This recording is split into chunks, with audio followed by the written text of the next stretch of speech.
የሚኖረን አማራጭ አንድም ግድቡን አለመስራት ነው፣ አለበለዚያም እንደምንም ወጪውን በራሳችን መሸፈን ነው። ከነዚህ ሁለት ከባድ አማራጮች መካከል የኢትዮጵያ ሕዝብ ምርጫ የትኛው እንደሚሆን ግልጽ ነው። በተለመደው ወኔው ምንም ያህል ድሃ ብንሆንም ድህነታችንን ለማስወገድ ማንኛውንም መስዋዕትነት ለመክፈል ዝግጁ ነን። ስለዚህ ፕሮጀክቱ መሰራት አለበት እንደሚል ላፍታም ያህል አልጠራጠርም።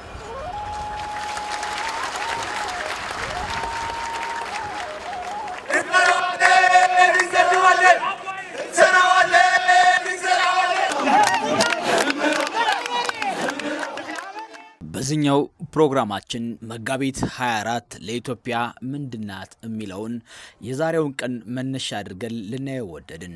ሀገራችን ኢትዮጵያ ጥንታዊ ሀገር ከመሆኗ የተነሳ በእያንዳንዱ ወራት ስለ ሀገራችን የሚዘክር አሊያም የሚነግር በርካታ ገድል አይጠፋም። በዚህኛው ቅኝታችን ግን ማየት የፈለግነው መጋቢት 24ን ቀን ነው። ብዙዎቻችሁ ስለ አባይ ግድብ ሊነግሩን ይሆን ትሉ ይሆናል። በእርግጥም ልክ ናችሁ። እሱን መነሻ አድርገን የምናየው ግን መጋቢት 24 ቀንን ለኢትዮጵያ የተስፋ ብርሃን እንዳመጣችሁ ሁሉ ጨለማና ሞትን፣ መፈናቀል፣ ረሃብን እንዲሁም የእርስ በርስን ጦርነትን ይዛ መጥታለች። መጋቢት 24ን ወደ ዛሬ 15 ዓመት እንውሰዳትና የዛሬ 15 ዓመት 2003 ዓ.ም መለስ ብለን ስናይ የኢትዮጵያ የተስፋ ብርሃን በቀድሞው የኢትዮጵያ ጠቅላይ ሚኒስተር በአቶ መለስ ዜናው የተጣለው የህዳሴ ግድቡ መሰረተ ድንጋይ ብዙዎቻችን በደስታ ያላቀሰ አያላን ሀገሮችን ደግሞ አይችሉም ያሰኘ ዛሬ ላይ በኩራዙነን ነገን በመብራት የተመኘንበት ቀንና ዘመን መጋቢት 24 2003 ነበር። ሌላው መጋቢት 24 ደግሞ ሰሞነኛ ደስታ የሆነ ከዚያም ሞትና መፈናቀልን ይዞ የመጣው የዛሬ 7 ዓመት መጋቢት 24 2010 ነበረ። በወቅቱ ያመሰገንበት ከዛ በኋላ ደግሞ ቀኗን የረገምንበት ቀን ቢኖር 2010 መጋቢት 24 ነበር። ዋናው ነገር እዚህ ላይ ነው።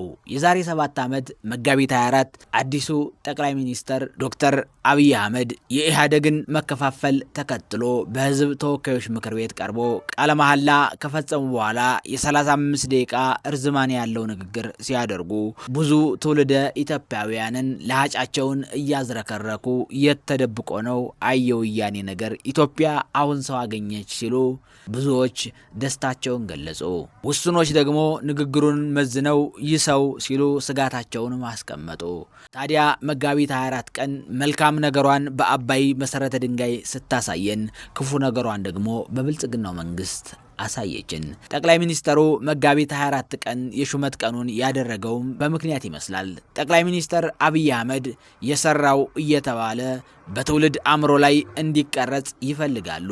ለዛም ነው ኢህአዴግ የተከለውን ዛፍ ነቅሎ ገና ሌላ የሚያድግን አዲስ ዛፍ የሚተክለው። መጋቢት 24 ቀን ታሪካዊ ቀን ሲሆን በዚህ ታሪካዊ ቀን መሾምን እንደ መልካም አጋጣሚ ተጠቅሞ መጋቢት 24 ቀን ለኢትዮጵያ ብዙ ናት፣ አባይ ግድብን ብቻ ሳይሆን እኔንም አምጥታለች እያለ መወድስም እንዲነገርለት ይፈልጋል። ታዲያ ጠቅላይ ሚኒስተሩ አባይ ግድብን ግን መጨረስ አይፈልግም። መጨረስ የማይፈልገው ደግሞ ያለፈውን ጠቅላይ ሚኒስተር ራዕይ እንደማሳካት ስለሚቆጥረው እንጂ በ7 ዓመት 86% ሆኖ የተሰጠውን የአባይ ግድብ ቀሪውን 14% ለመጨረስ ሌላ 8ኛ ዓመት መጨረስም አያስፈልገውም ነበር።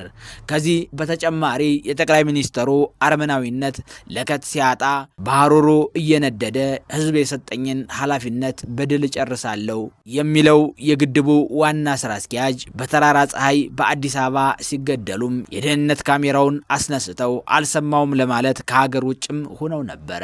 ታዲያ የሀገሪቱን የህዳሴ ግድብ ፕሮጀክት በመሪነት እየመራን ያለ ኢንጂነር ሲሞት የሀዘን መግለጫ ያልሰጡት ጠቅላይ ሚኒስተሩ በኢንጂነሩ ሞት አዝኛለሁ ከማለት ይልቅ በህይወቱ ብዙ ተስፋ ራዕይ ያለውን ኢንጂነር ስመኘው በቀለን በመሞቱ የተሰማውን ጥልቅ ሀዘን ከመግለጽ ይልቅ ራሱን አጥፍቶ ነው የሚል ዘገባ በመንግስት ልሳናት አስነግሮ ልጆቹ ስለ አባታቸው ፍትህ እንዳይጠይቁ ባለቤቱ ደግሞ ለትምህርት ብላ ከሀገር እንደወጣች በዛው እንድትቀርም አደረጋት። ይህ ሁሉ ታስቦ የተገጣጠመ ነው። መጋቢት 24 የህዳሴው ግድብ ተስፋ ሆኖ ሲመጣ ከ7 ዓመታት በኋላ በሌላ ዕለትና ቀን መጥቶ ጠቅላይ ሚኒስተሩን ይዞ ሲመጣ ስመኘውን ግን ለሞት ዳረገ።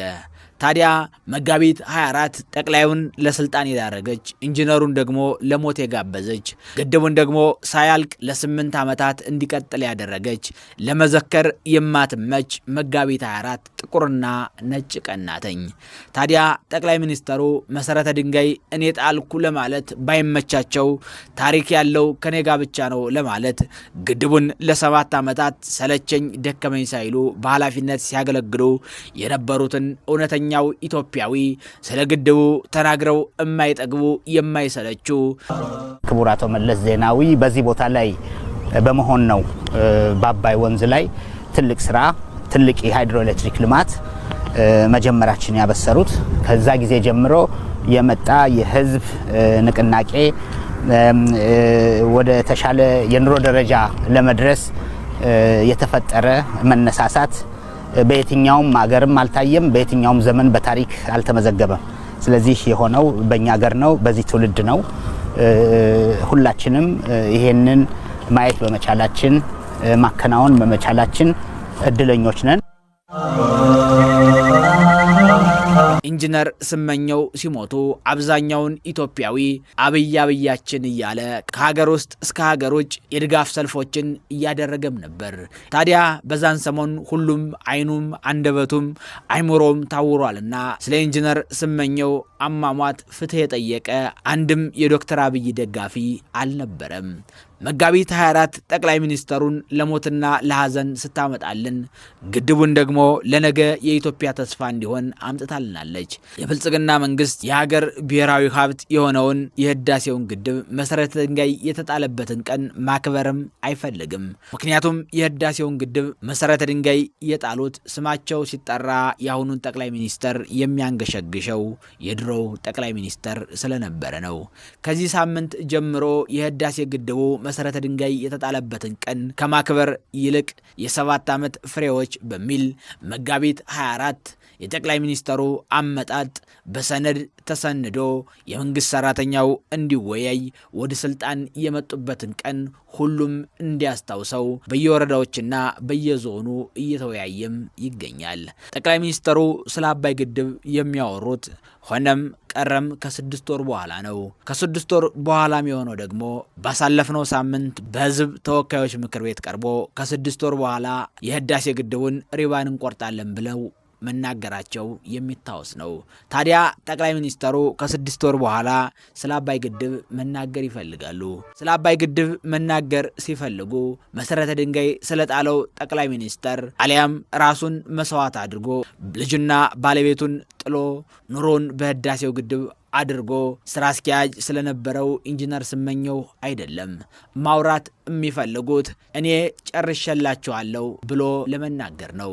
ጠቅላይ ሚኒስተሩ በዚህ አካሄዱ ህዳሴ ግድቡ መሰረተ ድንጋይ የተጣለበትን ቀን ሳይሆን የህዳሴ ግድቡ አልቆ ሪባን የቆረጡበትን ያን ቀን ብሔራዊ ክብረ በዓል አድርገውም ያሳውጁ ይሆናል።